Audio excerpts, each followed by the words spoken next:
বন্ধ কোঠাৰ ভিতৰত চলিছে বিৰোধীৰ মিত্ৰতাৰ আলোচনা, কিন্তু মিত্ৰতাৰ সদিচ্ছাহে দেখা নাই অখিল গগৈয়ে। বিলম্বিত মিত্ৰতাই সহায় কৰিব বিজেপিক। শীঘ্ৰে পৰিকল্পনা কৰি বিৰোধী ঐক্যমঞ্চ গঠনৰ পোষকতা অখিল গগৈৰ। 2026 চনৰ বিধানসভা নিৰ্বাচনৰ বাবে গঠন হ'বগৈ নে বিৰোধীৰ মিত্ৰতা? যি প্ৰশ্ন এতিয়া সৰ্বত্ৰ উত্থাপন হৈছে। কংগ্ৰেছৰ নেতৃত্বত প্ৰতিটো বিৰোধী দলক লৈ বিৰোধী ঐক্যমঞ্চ গঠনৰ কথা বাৰম্বাৰ কৈ আছে ৰাইজৰ দলৰ সভাপতি অখিল গগৈয়ে। যোৰহাটৰ সাংসদ গৌৰৱ গগৈ অসম প্ৰদেশ কংগ্ৰেছ কমিটিৰ সভাপতি হোৱাৰ পাছত বিৰোধীৰ মিত্ৰতা আগবাঢ়িব বুলি ভবা হৈছিল যদিও বৰ্তমানেও এই ক্ষেত্ৰত এখোজো আগবঢ়া নাই। বৰঞ্চ যোৱা বৃহস্পতিবাৰে সভাপতি হোৱাৰ এমাহ উপলক্ষে গৌৰৱ গগৈ ক'লে মিত্ৰতাৰ কথা তেওঁ বন্ধ কোঠাতহে পাতিব।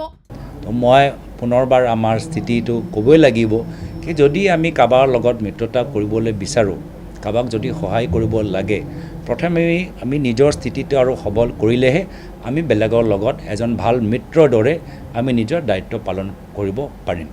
আৰু বিভিন্ন আমাৰ ৰাইজৰ বিষয়বোৰ আছে, বিটিআৰ নিৰ্বাচন আছে, MSC আমাৰ মিচিং কাউন্সিলৰ নিৰ্বাচন আছে। তো বিভিন্ন নিৰ্বাচনৰ বাবে আমাৰ এতিয়াৰ পৰা আমি ৰণকৌশল তৈয়াৰ কৰিব লাগে। আৰু মইতো সদায় কমৰাত কথা পাতিবলৈ মই প্ৰস্তুত হৈ আছোঁ। কেমেৰা সন্মুখত আমি নিজৰ কথাখিনি নোকোৱা মোৰ এটা পুৰণি এটা অভ্যাস আছে। গৌৰৱ গগৈৰ এনে মন্তব্যক সমৰ্থন জনাই ৰাইজৰ দলৰ সভাপতি অখিল গগৈ কৈছে বন্ধ কোঠাৰ ভিতৰত আলোচনা হৈছে যদিও মিত্ৰতাৰ সদিচ্ছাহে তেওঁ দেখা নাই। মিত্ৰতাৰ আলোচনা বাৰু বন্ধ কোঠাৰ ভিতৰতে হ'ব লাগে, আৰু বন্ধ কোঠাৰ ভিতৰত আলোচনা হৈছেও বাৰু কিছু, কিন্তু মিত্ৰতাৰ সদিচ্ছাহে আমি দেখা নাই। মই আৰু তাতকৈ বেছি কথা ক'ব নোখোজোঁ। শিৱসাগৰ বিধানসভা সমষ্টিৰ বিধায়কগৰাকীয়ে অতি স্পষ্ট ভাষাৰে কৈছে বিলম্বিত মিত্ৰতাই অথবা বিৰোধীৰ মিত্ৰতা নহ'লে বিজেপিক সহায় কৰা হ'ব।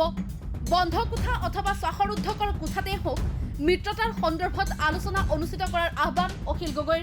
মই ভাবোঁ যে বিলম্বিত মিত্ৰতাই বা মিত্ৰতা নকৰিলে বিজেপিক আমি সহায় কৰা হ'ব।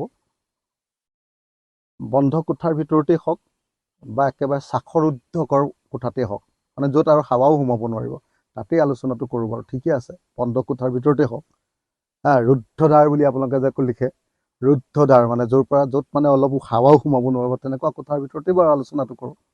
অখিল গগৈৰ বিৰোধী ঐক্যৰ প্ৰসংগত দেশ, জনগণ আৰু জাতিৰ প্ৰতি থকা দায়বদ্ধতাৰ কথাও উল্লেখ কৰে। তেওঁ কয় 2026 চনৰ বিধানসভা নিৰ্বাচনত বিজেপিক পৰাস্ত কৰিবলৈ বিৰোধী দলবোৰ শীঘ্ৰে আলোচনাত মিলিত হৈ পৰিকল্পনা কৰি বিৰোধী ঐক্যমঞ্চ গঠন কৰা প্ৰয়োজন।